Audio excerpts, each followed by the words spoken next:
Muy buenos días.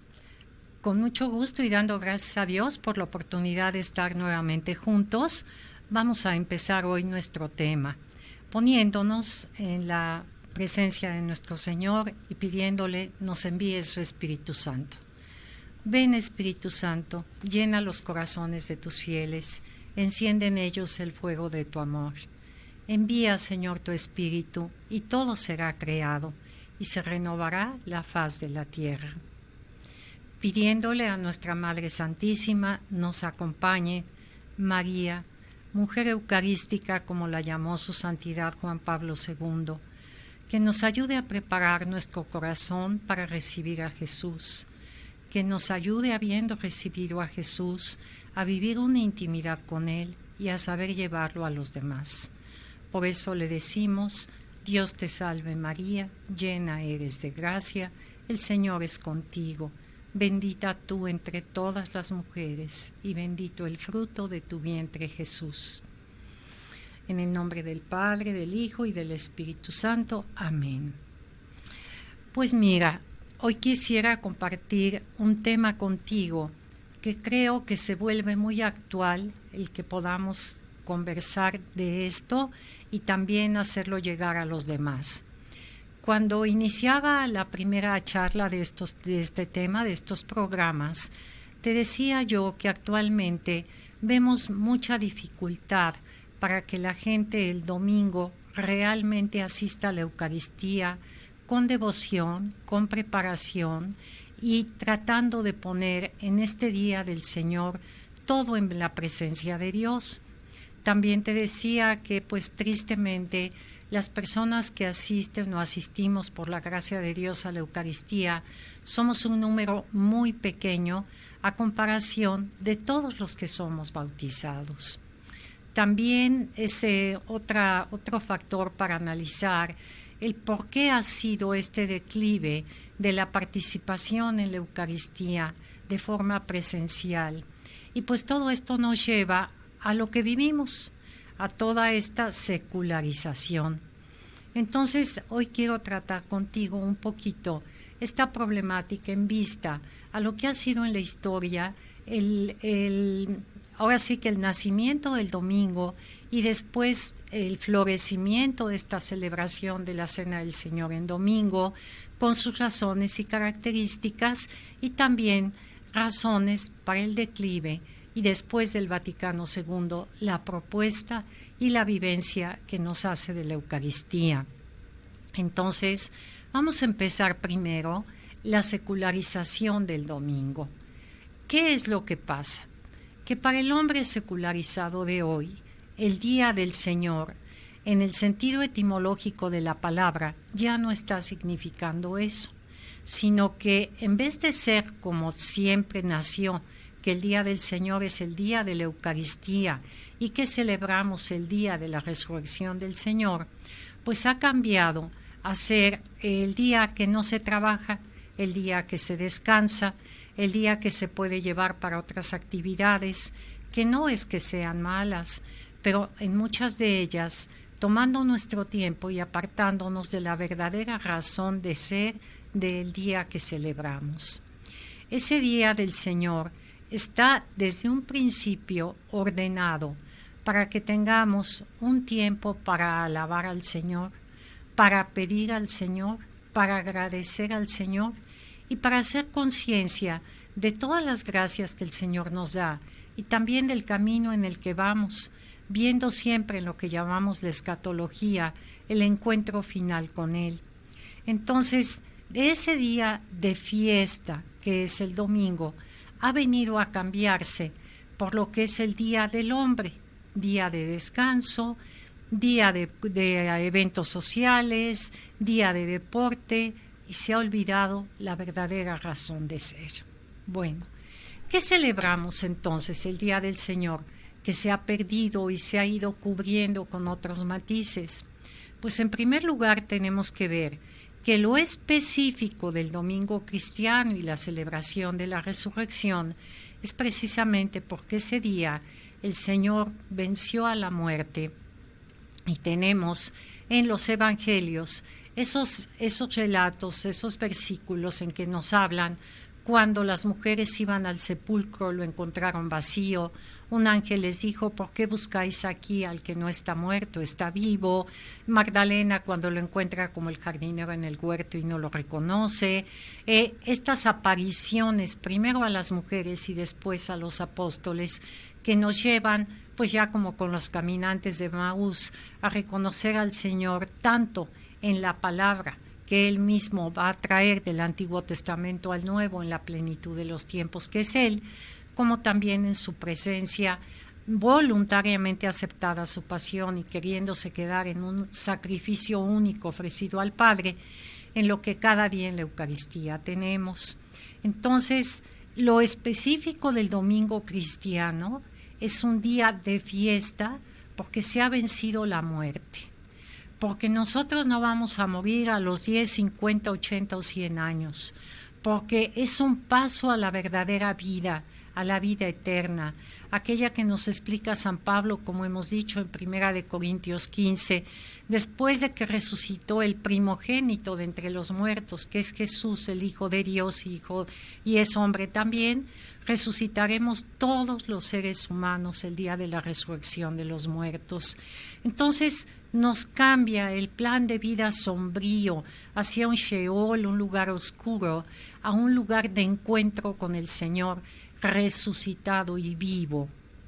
Y entonces tenemos una celebración que empezó a ser sí semanal y luego diaria por la necesidad que tenían de poder estar unidos, como hemos hablado, para tener al Señor como prenda de inmortalidad, como viático, como fuerza, como alimento para el martirio. Y esa celebración, ¿por qué fue semanal? Pues esa celebración fue semanal también porque el mismo Jesús así la marcó. Él resucitó el domingo, al tercer día. Él se apareció ese día a sus discípulos, como nos narra San Juan, diciéndoles: la paz sea con ustedes, a los que les perdonen los pecados les serán perdonados.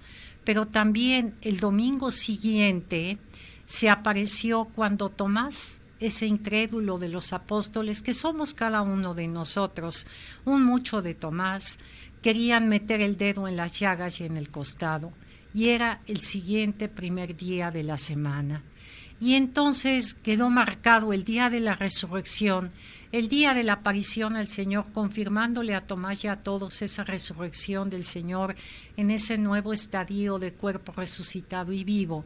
Y entonces se empezó a celebrar. Ahora, también nosotros debemos comprender que esta celebración semanal del Día del Señor no se debe a un origen pagano. No es una celebración como los paganos tenían por estar adorando al sol. Nosotros, en dado caso de tomar como palabra el sol, pues sabemos que Dios es el sol de justicia, que Jesús es quien ha venido a traer la luz. Yo soy la luz al mundo, y nuestra celebración semanal también alaba la creación de Dios por todo lo que Él nos ha dado. Ahora, este domingo tampoco tiene un origen judío. Los judíos, recordamos que celebraban el sábado como el día de descanso, ¿sí? Ese día de descanso para ellos, que llegó, como un poco más adelante explicaré un poquito más, a tener 39 preceptos de cosas que no podían hacer. Los judíos no podían bañarse el día del sábado, no podían preparar la comida. Como una casuística no acabaría yo. El domingo no se trata de eso. El domingo se trata de tener en mente que hemos sido rescatados con la sangre de Cristo, que Cristo ha vencido a la muerte y ha resucitado, que Cristo se ha quedado en la cena del Señor, en la fracción del pan, y estará con nosotros hasta el fin de los tiempos para podernos conducir, siendo el camino, verdad y vida, a la gloria del Padre. Entonces, ¿qué características podríamos decir? Si no es origen pagano, si no es de origen judío, las características tenemos que ver que celebramos la nueva Pascua. el paso del Señor en nuestras vidas, la restauración de todo el orden en el nuevo Adán, el día de la celebración eucarística y que es un día portador de alegría, donde podemos ver cómo esos primeros cristianos lo celebraban en varias citas. Yo voy a compartir contigo una que la tenemos en Hechos 20, en el verso 7, cuando Pablo dice, cuando nos relata esto San Lucas: el primer día de la semana, estando nosotros reunidos para la fracción del pan, Pablo, que debía marchar al día siguiente, conversaba con ellos y alargó la charla hasta la medianoche. Después viene cuando resucita Pablo a un muerto, pero lo que quiero es que te fijes en esto. El primer día de la semana, estando nosotros reunidos para la fracción del pan. Estoy en el inicio de la celebración del domingo, cuando están reunidos en el primer día de la semana. Este origen es de un origen cristiano. Es un momento de encuentro en torno a la mesa. Un momento de encuentro en torno a la mesa, ¿con quién? En dos ámbitos. Con Jesús resucitado y con los hermanos que forman la comunidad de fe. Con Jesús resucitado porque Él es el que preside la mesa, Él es el que da el banquete, pero Él es el que se convierte en el alimento, en el banquete. Él es quien se ofrece al Padre, sumo y eterno sacerdote. Él es la víctima y Él también es el que a nosotros nos recibe y nos presenta al Padre. Por otro lado, la comunidad es aquel grupo con el que estamos realmente en búsqueda, todos bautizados y sellados como pertenencia de Dios, en búsqueda de tener ese camino que nos lleva al encuentro final, pero viviendo desde ahora en lo que se puede, con la predicación y presencia de Jesús en la Eucaristía, el cielo en la tierra. ¿Cuáles serían los sentimientos entonces que nos acompañarían en el domingo? Pues la alegría, porque la presencia de Cristo nos da alegría, y la esperanza, porque la presencia de Cristo nos lleva también a pronunciar el ven Señor Jesús, que es la palabra Maranatha. Ven Señor Jesús, anunciamos tu muerte, proclamamos tu resurrección. Ven Señor Jesús, estamos en espera de su segunda y última venida. Entonces, estos sentimientos de alegría, de esperanza y esta reunión de fraternidad con los hermanos es la que inicialmente llevó a las primeras comunidades a unirse el primer día de la semana para la fracción del pan, aunque realmente, como vemos en la historia a través de la Didache y después en la patrística y los comentarios después de la didascalia de los apóstoles, las reuniones eran diariamente y la celebración del domingo no dejaba de recordar el día específico, agradable, fiesta de la resurrección del Señor. Ahora, este día de la reunión de la comunidad tenía también signos especiales. ¿Cuáles son? En primer lugar, la comunidad se reunía en una asamblea. Asamblea, la palabra eclesía o cajal, como te he dicho en griego o en hebreo, la palabra asamblea quiere decir reunión de los que estamos. No es una presencia individual ni aislada, es reunión de los que estamos participando. Es el hermano, es el que está atrás, es el que es el desvalido, es por el que se piden las peticiones, en fin, hay una común unión de vida. Y eso es algo que en las primeras comunidades realmente los llevaba a compartir no solo el momento del domingo, sino en toda la semana su vida, su fe, su oración, su ayuda. También el domingo es considerado, por lo tanto, como el día de unidad, paz y caridad. Unidad porque es un día para la reconciliación. Mira cómo empieza nuestra Eucaristía. pidiendo perdón al Señor, pidiendo perdón a los hermanos y perdonándonos a nosotros mismos. Entonces, una de las características de la asistencia a la Eucaristía es la reconciliación, el perdón, el reconocer nuestro pecado, el decir, Señor, esto es lo que soy, mas no quiero seguir siendo así. Reconciliarme con Él y con mis hermanos. La segunda de estas características, el signo fraternal que me va a llevar en el momento de la paz. Cuando después ya del canon y de la comunión, del canon y antes de la comunión viene el rito de la paz. Yo estoy ya reconciliada con Dios y mis hermanos. Cristo está presente en su palabra, en la asamblea, en la Eucaristía, en el sacerdote. Y yo me volteo y ese signo de paz es como hacer presente esa aparición de Cristo, de la paz os dejo, mi paz os doy. Es anhelar ese mundo de paz, tanto para el mundo terreno actual, como llegar en el momento en que Dios nos llame a ese descanso en paz. Pero no porque ya no estemos aquí, sino porque vivamos en esa paz del Señor que Él nos ha venido a decir, mi paz os dejo, mi paz os doy. La tercera característica para estar en estas comunidades y que es lo que debe de ser, es la reconciliación, es la paz y luego va a ser el sentimiento de caridad, la virtud de la caridad. ¿Por qué? Porque siempre hay alguien que tiene más que tú y siempre hay muchos que tienen menos que tú. Y desde las primeras comunidades, un signo de lo que ellos tenían para ser cristianos, Cristo se los había dicho en ese discurso de la última cena, que amaos los unos a los otros, y ese será el signo para que amándose vean que son mis discípulos. Entonces, el momento de la caridad es poder compartir aquello que se tiene con aquel que no lo tiene. Y entonces para nosotros ahora es el momento de las ofrendas, pues que ya simbólicamente es dar el dinero, la moneda, el billete, la generosidad del corazón de cada quien.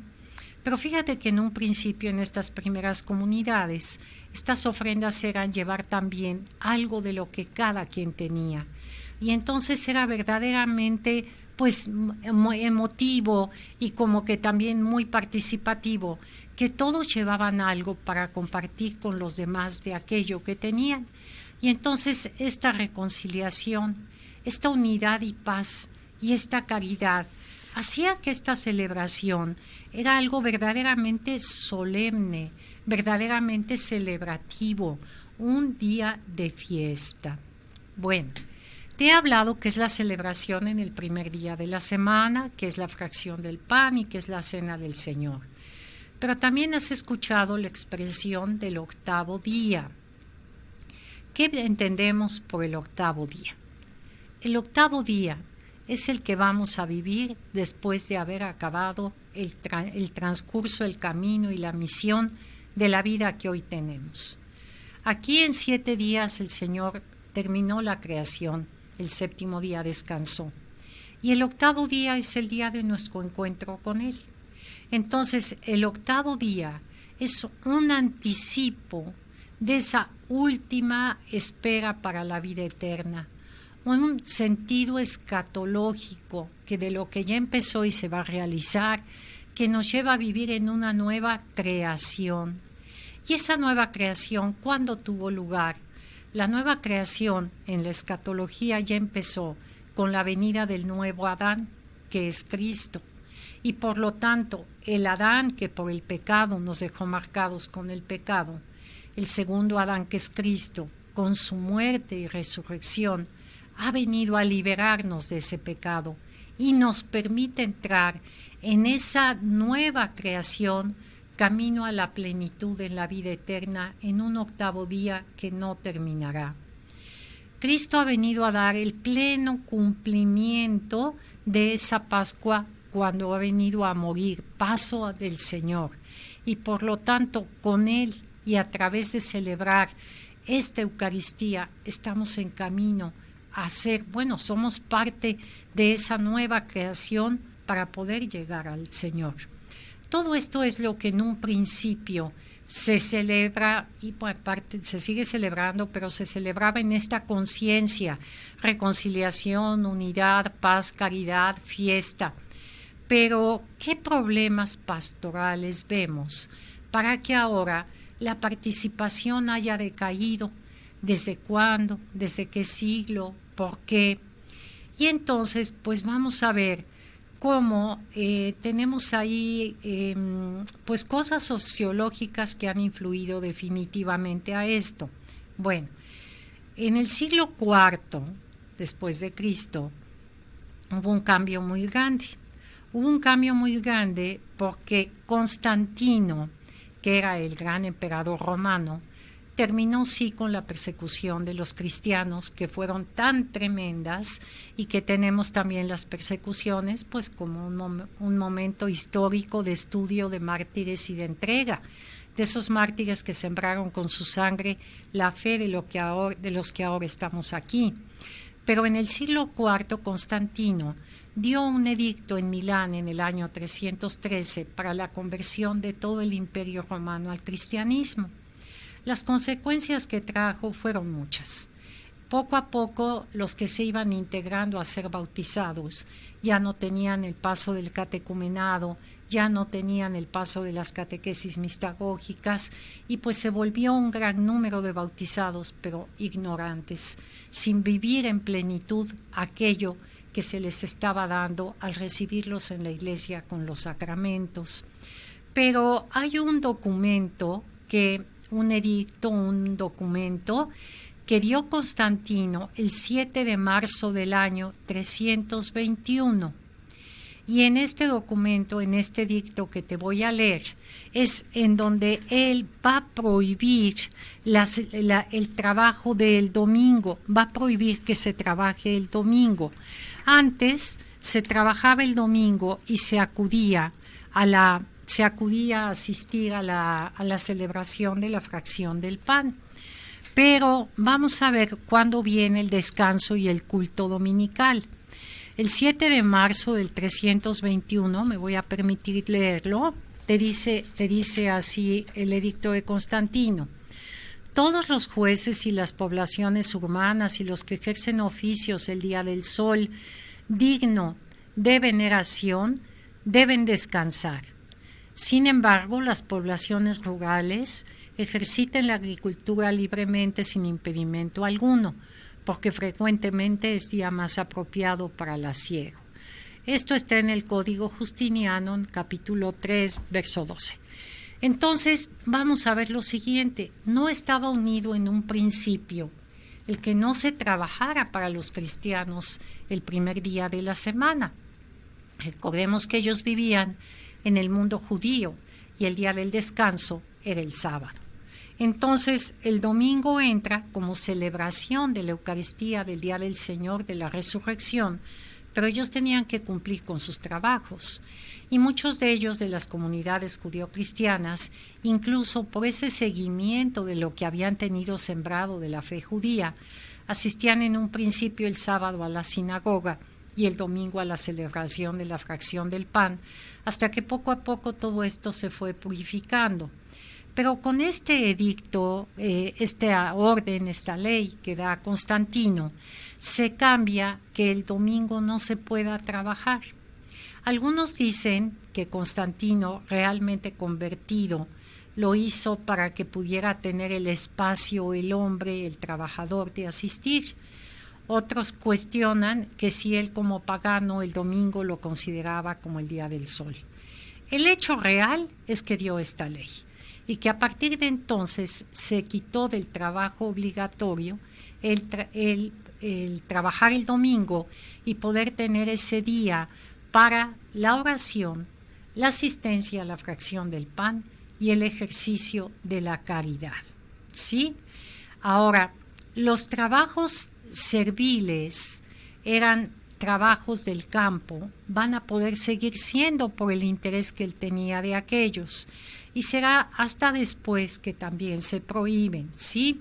Ahora, eso va a ser hasta el año 538, que en un concilio local de Orleans se decreta que no se, vaya, sí se trabaje, pero sobre todo esos que tienen esos trabajos también participen de la comunión, que también asistan a la comunión.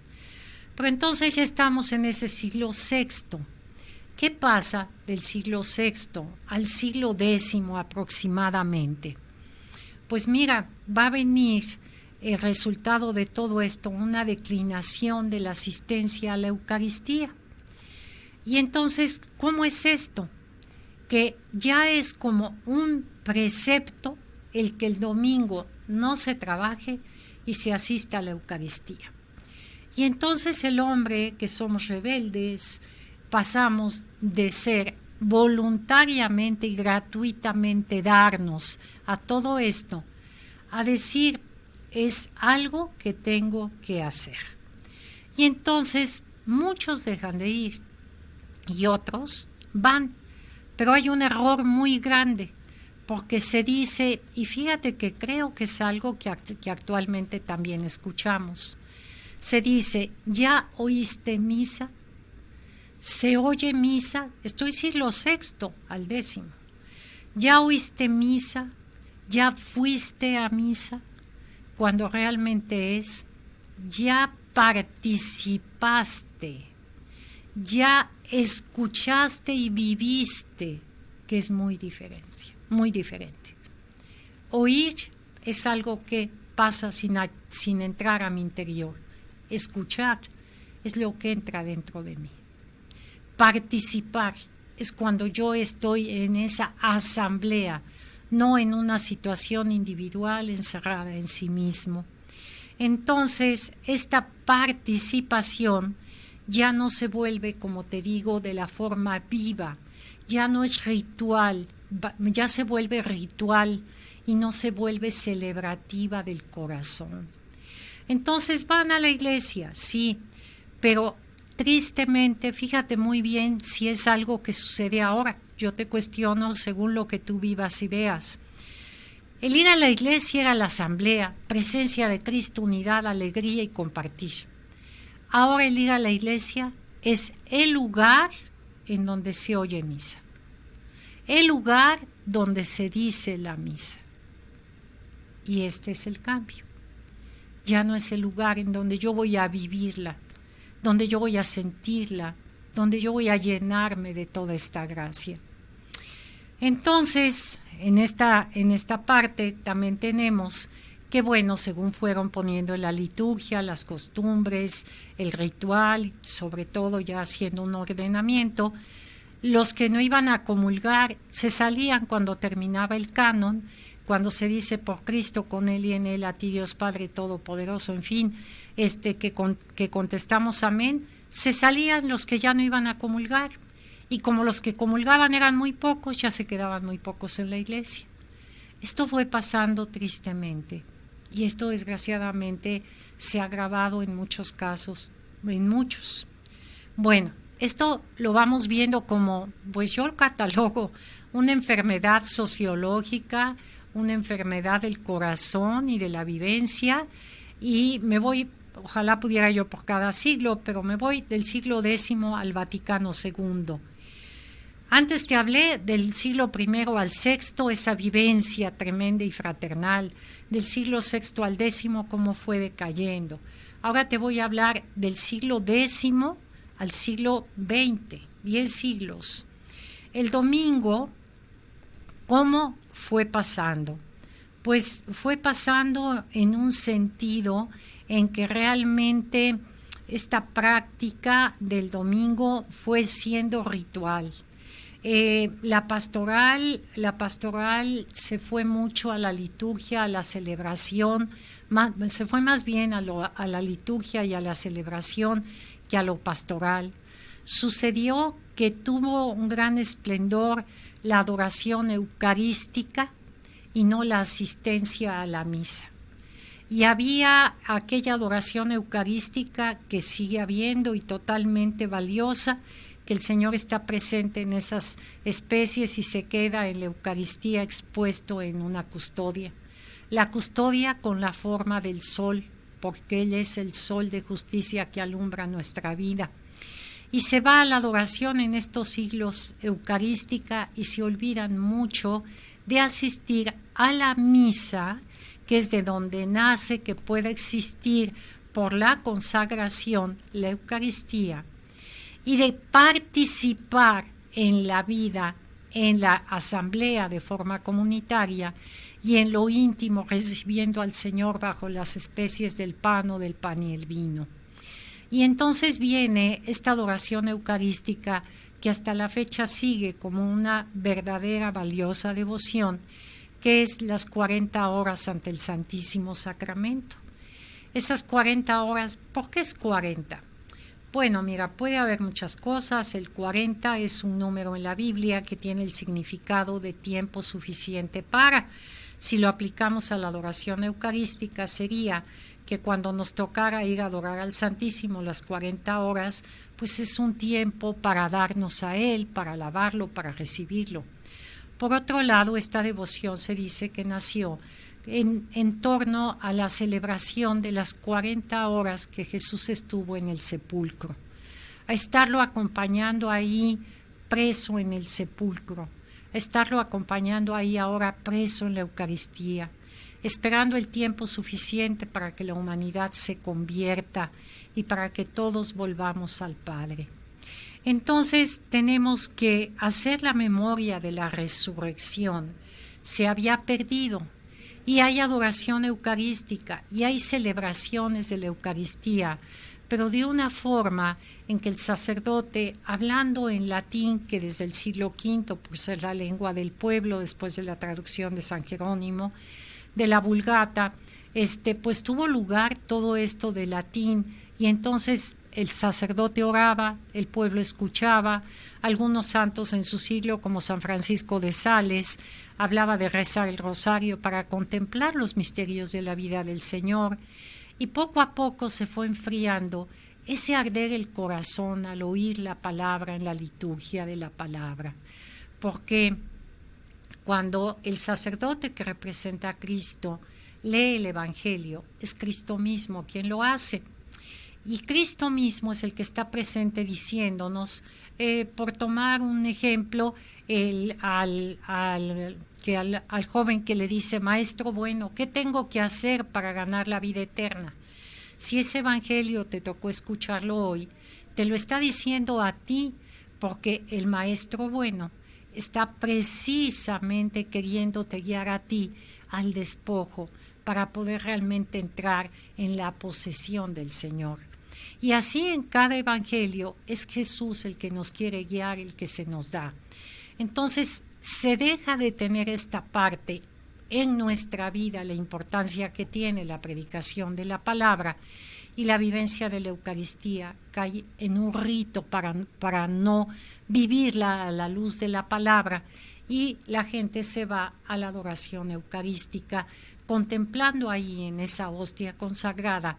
Ya sabemos que es presencia real, que hay transubstanciación, que el pan y el vino dejaron de serlo y se convierte en cuerpo y sangre, pero llega el Vaticano II y es ahora donde vivimos tú y yo. Y el Vaticano II es un parteaguas que nos ha tocado vivir para gloria de Dios, para gracia de nosotros, que se celebró ahí en el año 1963 a 1965, concilio 21 de los concilios ecuménicos, el 21, iniciado por Juan XXIII, terminado por Paulo VI, santidad, ya los dos son santos.